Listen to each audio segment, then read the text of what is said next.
Hi everyone, welcome back to At Home with Maribeth. Today we're going to be making some scones. It is National Afternoon Tea Week, or rather Afternoon Tea Week, celebrated in the UK, but we're going to celebrate it here right in our home, and you can do the same thing. So we're going to be making scones today. Super simple recipe, easy to make, tastes delicious.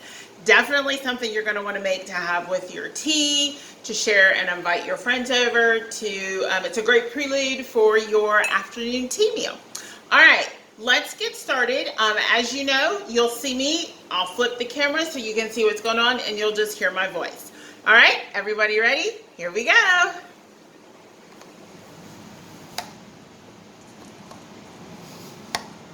All righty. Hopefully y'all can see that. Scoot back a little bit. Okay, so we are making, as I said, they're called Honeybee Scones. I'm not real sure where I got the recipe, but I had it written on a note card, so we're going to do this today. What you want to do is, in your bowl, you want to sift 2 cups of flour, a 1/4 cup of sugar, a 1/2 teaspoon of salt, and 1 tablespoon of baking powder. As you can see, I've already got my dry ingredients in the bowl. Sift those together right in your bowl, and I will write the recipe out below as well once the video is uploaded for you guys. But again, that's 2 cups of flour, a 1/4 cup of sugar, a 1/2 teaspoon of salt, 1 tablespoon of baking powder. Sift that together into your bowl. To that, you want to add 6 tablespoons of softened butter, not melted but softened. Then you're going to use your butter cutter. If you don't have a butter cutter, I've used this once already because I made 1 batch earlier, so you can still kind of see the butter on there.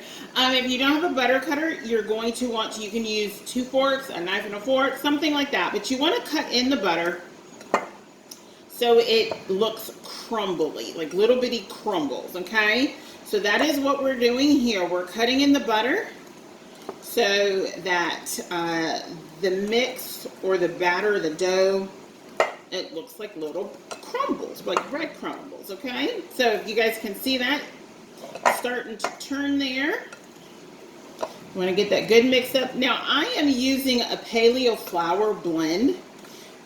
You can use, of course, your regular flour, your all-purpose flour. You don't need self-rising. All-purpose flour, you can use a gluten-free flour if you need to, but mine is a paleo flour blend, which makes it a little bit more wet than your traditional flours, but that's going to be okay. Now, one thing I do want to mention, you want to go ahead and preheat your oven to 400 degrees. Make sure you get your oven preheated. And you want to just grease you a cookie sheet, just a basic cookie sheet. This is going to make about 8 triangular scones. So you want to have you a cookie sheet already greased and ready to go. All right. So as you can see, we've got these look like little crumbles. And we want to get all of that in there. We don't want to leave any on our butter cutter. Okay, and we'll set that off to the side so you can see what that looks like now. Okay, next what you want to do, and I've already got this measured out. You want to take a 1/4 cup of milk. Got a 1/4 cup measured here. 1 egg, add that to your milk. And then you're going to take 2 tablespoons of honey. And add that all together first. Get that honey in there. Hence, these are called Honeybee Scones, so obviously it has honey in the mixture. Get that all in there good. Don't want to waste any honey, that's for sure. And it looks like, guys, I'm going to have to get me some more honey eventually. Okay, so you want to get all that in your milk and egg mixture. Then what you're going to do is you're going to mix this together well. So I'm just going to take a fork. Once that's mixed in, I'm just going to take a fork and whisk all that together. Now, what I'm doing with the milk, I am using a full-fat coconut milk because dairy and I are not the best of friends. I am using a full fat coconut milk. If you're doing so, just make sure your milk is cold and that you mix that canned coconut milk up very well.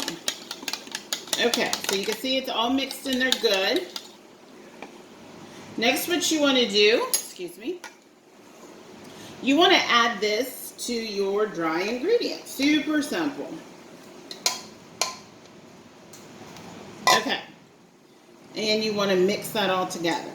Now, you're going to be kneading this dough, so you want to make sure you have some extra flour available because you're going to want to knead it on a floured surface. And we're going to knead it right here on our countertop after we get this all mixed in. Our dough is going to be slightly more wet than your dough will if you're using a basic flour. So just keep that in mind. So let's get some flour on our surface here. And I'm also going to, because this flour is a little different than your regular flour, I'm going to have some handy because I'm going to be using it to put it on my hands. So I can easily knead this a few times. All right, go ahead and pour that out onto your floured surface like so. Move that out the way. And like I said, I'm going to put some on my hands, let it get on that flour or on that dough. Now I want to keep my dough nice and dry as best as possible because it does have a tendency to stick. So I'm going to add a little more flour as we go. You don't want your dough you don't want it to be super dry. Like I said, I'm doing this for the purposes of the paleo blend that's being used, so keep that in mind. And I don't want to lose any of my scone dough. Once you've got it good and kneaded, you're going to want to pat it out into about a 9-inch circle. So we're going to go ahead and do that here just a second. Reflour. Okay, let's go ahead and pat that out to about a 9-inch circle like so. And then you're going to want to cut your dough. Just get you a basic knife so we can cut that nicely. And then we're going to put it on our greased pan. So I'm just going to grab a knife here. Just a knife. I'm going to kind of flour my knife a little bit as best as possible. And I'm going to cut right across. And we'll do the other side. We're going to make about 8 or so triangles, trying to keep them as uniform as possible.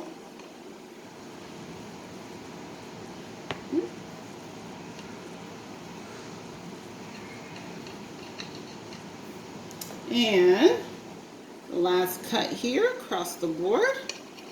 Alrighty. Now that we've got them cut, we're going to want to put them on our pan. Let me get a spatula. Give me one moment.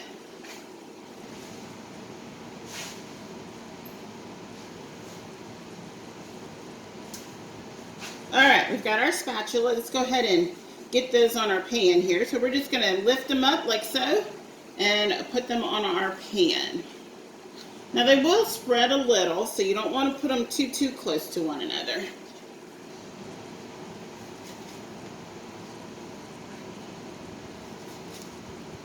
And get them on here. And looks like we got 2 more to go. Oops, almost dropped one. Well, I did that once before. All right.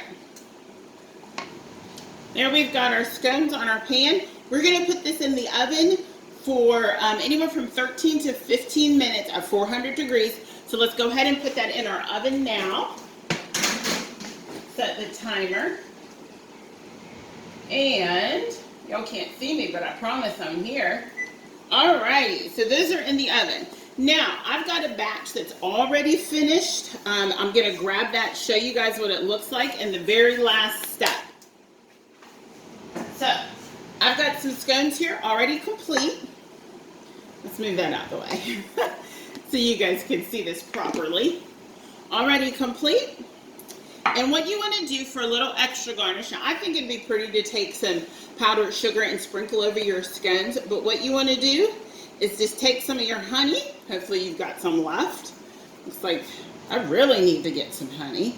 And you're just going to drizzle that right on top of your scones like such. And you want to do this while the scones are still warm. So when they first came out, you can go ahead and do this, and it makes it taste so, it gives it a nice extra little bit of sweetness. Not too sweet. Perfect for afternoon tea week. Perfect to share with your friends, have for your breakfast with your cup of tea. But those are your Honeybee Scones. I hope you guys enjoyed. Try them. Let me know what you think. Catch us later on because we're going to be making some Devonshire cream to go with these honey scones. We'll see you guys later. Have a good day. Thanks for joining us at Home with Maribette.